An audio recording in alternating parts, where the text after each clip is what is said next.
There's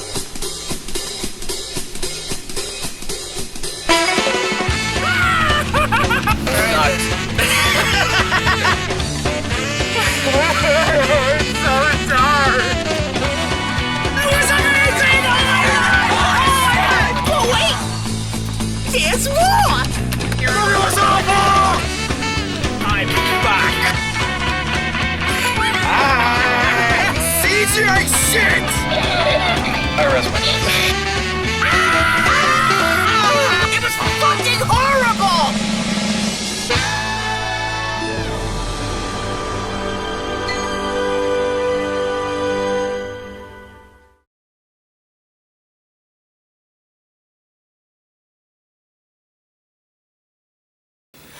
Hey guys, what's up? It's BigJackFilms here, and welcome to a very special episode of opening night.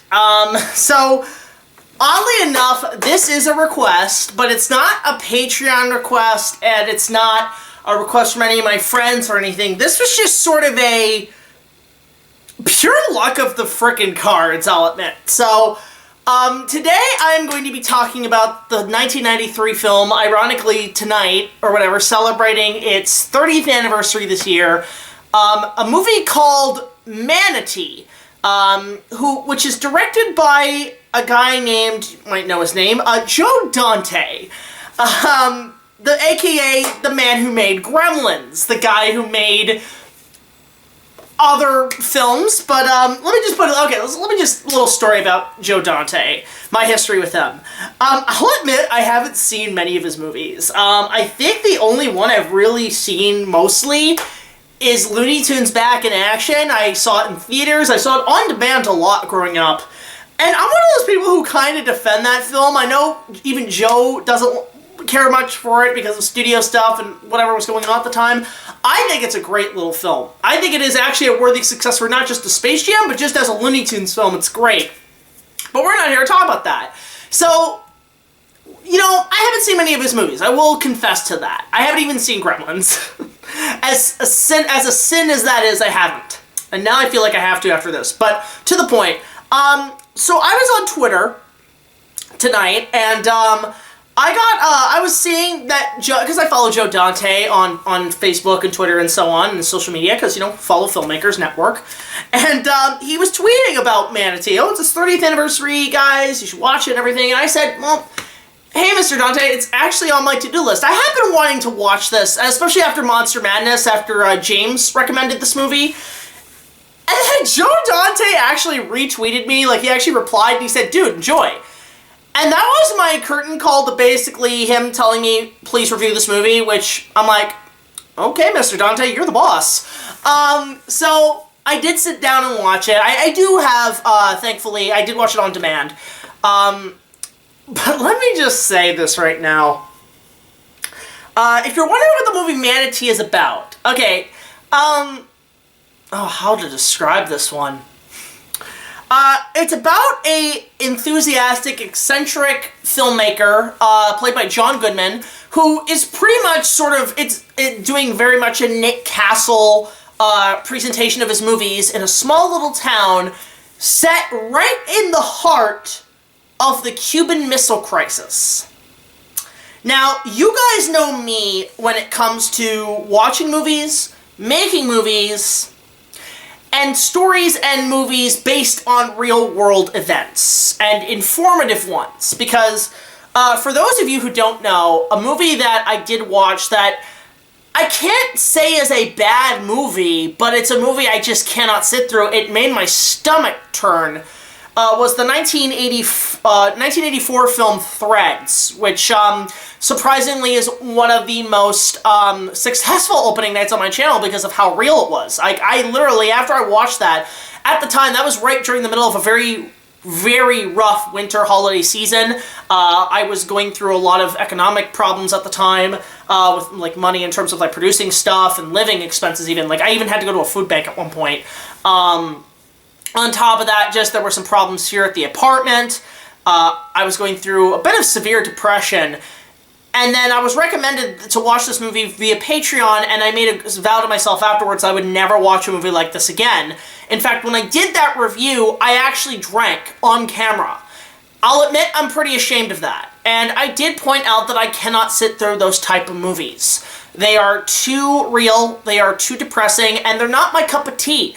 I like my monster movies. I like my special effects spectaculars and stuff. And they're films I cannot physically sit through. It's going to make my stomach turn, especially after... I think Threads is probably the worst of it. But it is a very informative film, especially with what's going on right now, currently in the world. And I'll admit, currently this month has been very rough for people, a very rough start for 2023. It feels like it's getting worse before it gets better. And I know a lot of people are struggling with this. I'm struggling with this. Like, I'm putting out my 10th anniversary special, but there's a thought in the back of my head saying, what if I never get a chance to release this? What if something happens that prevents me from ever showcasing this? My 10 years of, my 10 years work here. Like, something I've been really wanting to present and show you guys. And by the time you see this review, you've seen part 1. You see how much, ambition this little project has taken. And, it's also, this 10th anniversary special has been, my most expensive production. Just a little spoiler leak for behind the scenes. This cost more than Kong. This 10th anniversary special is costing me almost about $6,000. Kong cost me $4,000. So I've been feeling a little bit of self-doubt lately. I've been feeling a little tad depressed. I will admit, the winters are not my best time. And with everything going on right now in the world, you can see why I don't watch those type of films. However, with Manatee, I love the fucking shit out of this movie. Forgive my language, but I love this movie. This is a masterpiece. And in more ways than one. I feel like I owe a severe apology to Mr. Dante that I have not watched many of his films. I will now make it my vow to watch more of his movies, because this guy can make a really nice film. And this is the thing, this movie is a very small-looking film. It's a very, small-town film. And it doesn't feel like it's made on the biggest budget. But the camera work, the glow, the production, the story, the themes, the tone, the cast, oh my god. The Easter eggs, there's so much in this movie that has gotten me out of my insecurity bubble in terms of just the fears of the outside world, and reminded me why I make movies, why I do what I do as an artist, as a creator, especially on this platform. It's because I just like to share my thought process to the world, my imagination, my enthusiasm, my eccentric, almost filmmaking ringmaster persona and how I make my movies. And it's something that a lot of filmmakers don't do anymore. Nowadays it's all Frank Miller and grimy, dark stuff, and I'm so fucking sick of it. I just like that when I make movies, I have fun with them, and this movie really brought that back into me.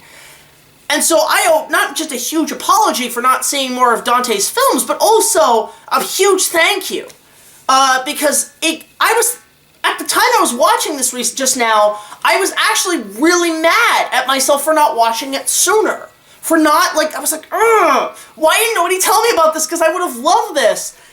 But I feel like, in a way, not to sound like the Grease guy in this movie who's a fucking psychopath, this was destiny. This was the stars aligning, where the perfect time to watch this was now. On its 30th anniversary. How perfect. How convenient. So, I've talked briefly about the plot, but, it's not the full plot. It is a very feel-good movie.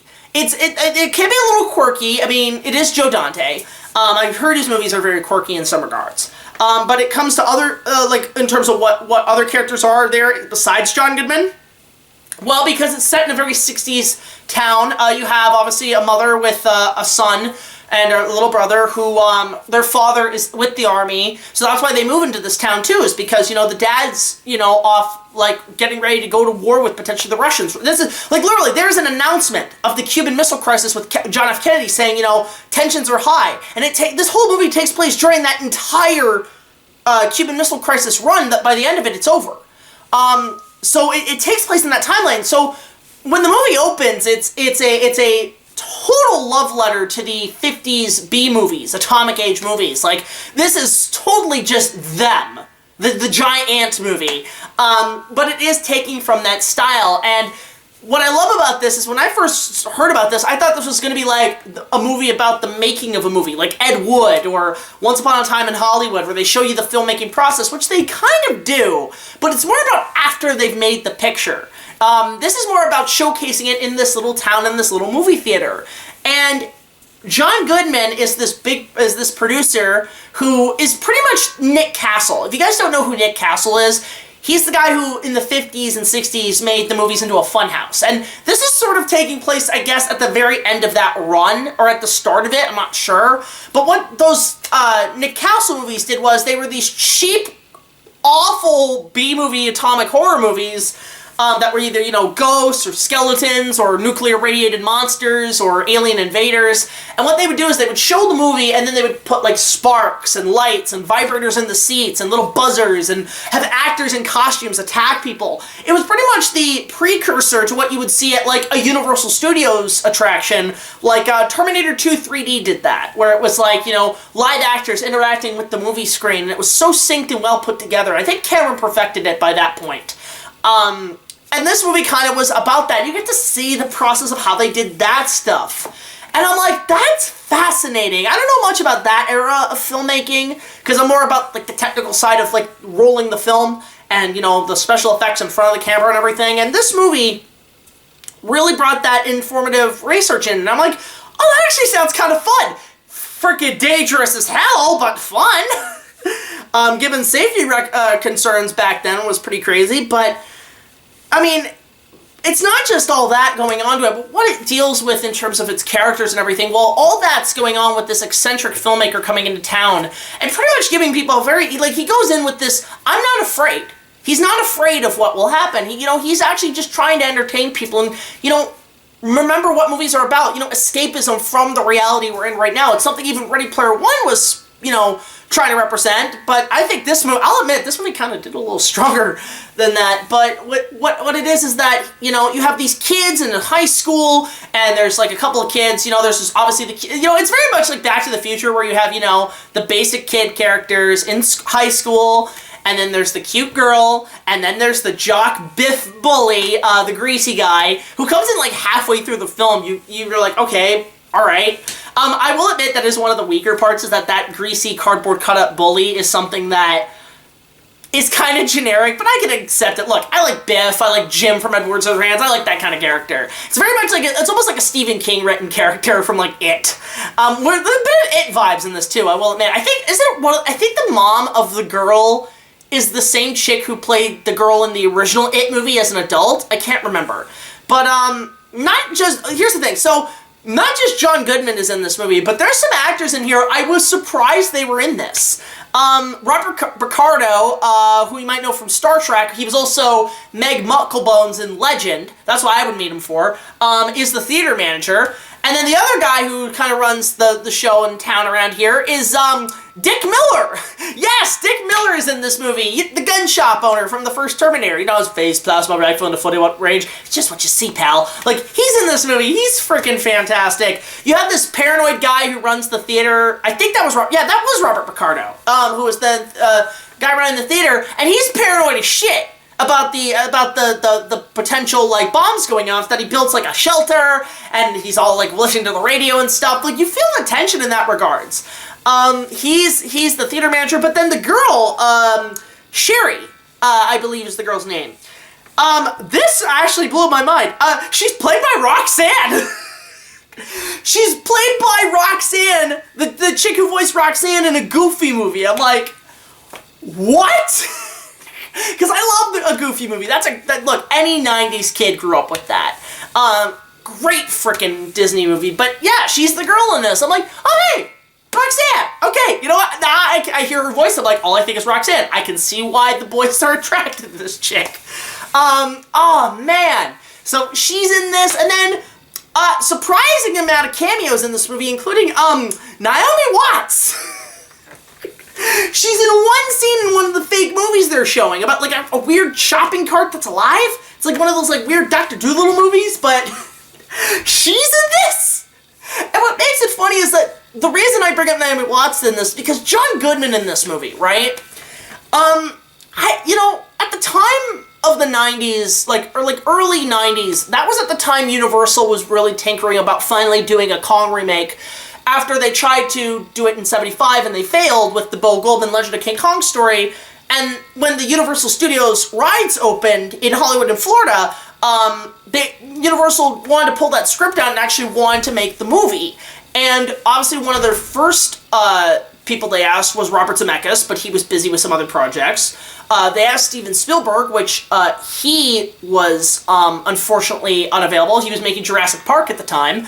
And I believe John Landis was the one they had at first who was really into the production, but then he fell out and then eventually went to Peter Jackson. But for some reason, I feel like Joe Dante could have done a Kong movie, because this guy could do it. And reason for it, we were robbed of John Goodman being Carl Denham. He is so Carl Denham in this movie, and it's like, this would have been perfect at the time.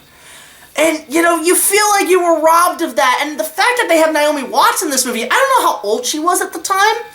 She could have been Ann Darrow even back then, which is insane, because it was originally supposed to be, I think there were rumors at the time, I think Cameron Diaz was rumored at the time in the early 90s after The Mask came out, and then obviously Kate Winslet, Kate Blanchett with the 96 production, and then eventually Naomi Watts got in 2005. There's so much, I feel like when I watched this, I said this to myself, did I enter an alternate universe where this could have been a thing, and I didn't know about it? So that's fantastic. And again, this is a Universal production. And not only is it a Universal production, it's a 90s Universal production. And that is when I feel like Universal, not just with their theme parks, but their movies were bringing in the money every freaking year. Especially after Jurassic Park. After Jurassic Park, then it was like the Flintstones, and then this and that, and they were rocking it in the 90s. They were at their peak. And this movie was kind of just there, came out the same time as Jurassic Park, and it kind of just came and went, and I'm like, shame, it's got that Universal glow to it, that 90s glow to it, and ironically, John Goodman, the next year would get 2 paydays with Universal. Actually, he had 2 paydays in 93. He had this movie, Manatee, but then a few months later, after Jurassic Park, he voiced Rex in We're Back. And so he got a good paycheck those last 2 years, and I think he was doing Roseanne at the time, but then he also did The Flintstones the following year, which I want to go back and revisit that, because I do like the Flintstones movie. But he's really freaking good in this. This is one of my favorite performances of him now. I love John Goodman. Anything he's in is pure gold. And this is one of his best. He plays that eccentric, enthusiastic, inspirational filmmaker, and he takes these kids under his wing, and he's really nice to them. You expect this guy, as most directors are, can be kind of a dick, but he's actually really charming, really nice. This is a very charming film, by all accounts. And the movie they show, again, just total love letter to the 50s Universal B movies. I'm surprised it didn't say Universal International on it. But it is total nod to them, Tarantula, The Fly. In fact, I think, Jerry Goldsmith did the score to this. They got Jerry freaking Goldsmith. Next to John Williams, you can't afford this guy. This is the guy who did Star Trek, Legend, Alien. This guy's known for making these amazing scores, and they got him to do this. And he is totally giving a huge love letter to the scores of The Creature from the Black Lagoon, The Land Unknown. You hear those big bombastic music, and they rescore a lot of those tracks. You hear the classic, you hear this in The Creature from the Black Lagoon movie, where it's like, bum bum bum, bum bum bum, and you hear that, I'm like, oh, this is pure. They're having so much fun with this. And the movie they show, I would go see this. I mean, I will admit, there are times at the end that Dante's kind of fucking with the audience a little bit, not just in terms of just the audience that they're showing the movie to, but the audience in general, because there are a few twists and turns where you think, because while the movie's happening, spoilers by the way, when the movie's happening, you have all this chaos in the theater, you have all the characters in conflict with each other, all mixed with all these different circumstances and misunderstandings, and while that's going on, the real tight tension of the Cuban Missile Crisis is happening that night. So you think either they're going to sit through this movie and live through it, or the bombs are going to go off at any moment. And there is a moment where, I think it's because of just the amount of sound systems and everything they set up, which is totally hazardous, that the theater actually starts falling apart, and you think, is it the bombs, is it not? And there's a point where Dante gets us, and it got me. I was thinking, oh shit, is this how the movie's going to end, where, you know, there's a bomb that goes off, and it looks really real, like you feel like the audience just got, you know, like they went off and everybody's thinking, and it caught me off guard. I'm thinking, oh god, like it plays with your emotions whether or not, is this the movie, is this real life, is this just fantasy, and it goes nuts. And by the end of it, yes, it is a movie, it is just a movie, but it makes you start thinking, you know, it makes you really think, it really does. It's a movie that's very relevant today, where, yes, we are afraid of what's going to happen in the world, but at the same time, fuck it. You know, like, we're losing our humanity just being scared and afraid all the time. We gotta get back to what's gonna make this world better is if we just don't think about it, and it's something that my friend Meredith McCoy told me in our interview. Don't let fear control you. You are stronger than that, and I hold on to that thought. Sometimes the fear does get to me, I will admit. But then I watch movies like this, and I remember this is what my mission right now is about. It's about just making art and making films and expressing how I feel through art. And to share it with all of you. This movie was something I really needed. It is a big injection of just positivity. And it really reflects what we're going through right now. And it makes me think, you know what? The world ain't too bad of a place. So you know what, guys? This is a 10 out of 10. This is a masterpiece. I know I did my top 30 favorite films. This is number 31. This is going right up there. This is a masterpiece. Great film. 10 out of 10. Highly recommend it. Get it on Blu-ray. Get it on HD. Get it on 4K. Watch it on demand like I did. Watch it on streaming, wherever it is. Get it on DVD. Get it on VHS if you can. Fuck, I want this on Laserdisc. This is a feel-good movie at a time we really need this. So, again, a big thank you to Mr. Dante for, you know, recommending me this movie to essentially a request, I guess you could say. I hope you do see this, Mr. Dante. I hope my review has been enthusiastic. Like, I'll even admit, right after it ended, Goodman's dialogue in this, his speeches, his lines are so good in this. There were times I felt like crying, honestly, because it was like, it's just such a ray of hope. And thank you. Thank you for making this film 30 years ago, man. Wow. What a way to celebrate. Like, at a time we desperately need this type of film. So, thank you. And thanks to Universal, just everybody who made this. Like, God bless y'all. You did a fantastic job. So, I would highly recommend this movie if you haven't seen it anyway. But if you have seen it, let me know what you think about this film in the comments below. Do you like it? Are you a little different to it? And I'll ask this to the party. What is your favorite film about making movies? Whether it be things like Ed Wood, Manatee, Bowfinger even. I love that one. Bowfinger's great. The Disaster Artist, I guess. Once Upon a Time in Hollywood. What is your favorite movie about making movies? Let me know in the comment section below. And of course, don't forget to like, don't forget to subscribe, don't forget to comment. If you want, be a super fan. And also, don't forget to support us on Patreon. If you guys want to help us, you know, fund our projects, just $1 more will get you access to all of our content early, as well as other special features. And this is a movie that really got my enthusiasm back, really got my energy going. I feel good again. Like, I was going through such a hard time this month, so recommend this movie if you're feeling down. If you're a filmmaker and you're worried about the fears going on in the world, watch this. If you haven't seen it, it'll lift your spirits up. I love this. Thank you so much, Mr. Dante. Thank you all so much for watching. I'll see you guys in the next video. Like, comment, subscribe. BigJackFilms signing off, saying, again, just watch Manatee. Happy 30th anniversary to this buried gem of 90s Universal film. I love the hell out of it. Anyway, I'll see you guys later. Take it easy, and enjoy life, and have fun. See ya.